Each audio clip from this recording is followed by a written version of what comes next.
Hi, I'm Jeremy Conybeare, celebrating 10 years of commercial real estate here in the great state of Queensland. I joined FAL Property Group in 2015, and together we've been on an amazing journey.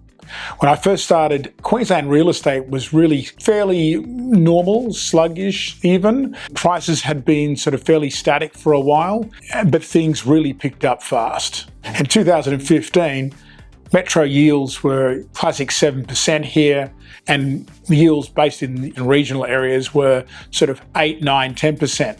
And that was the norm for many years here. But what has happened in the last 10 years is that things have tightened significantly.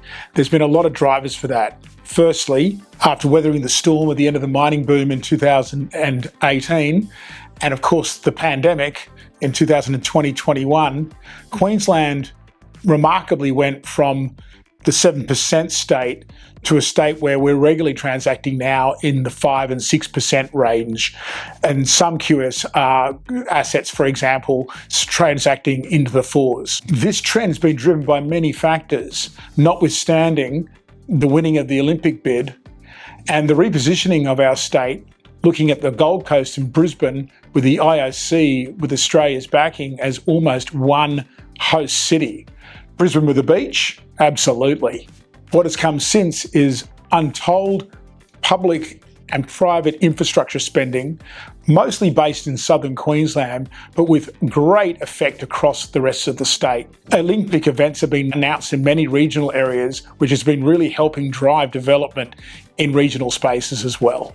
Now that we're on the map up here, we've got investors from Sydney and Melbourne eagerly looking at Queensland as the next great thing for an investment point of view. And once they get up here to invest in our great real estate, they realise that they need to get out of their houses in Sydney and Melbourne and move here as well. Why wouldn't you? This trend has reset Queensland for the next generation, and I couldn't be happier as a father of 2 young girls who will be entering the workforce in about 10 years that this is the case. So what's next? More of the same, happily. With the NRL trophy, the AFL trophy, and the State of Origin trophy all safely in the cabinets up here, people are not going to forget about us anytime soon. Let's go Queensland.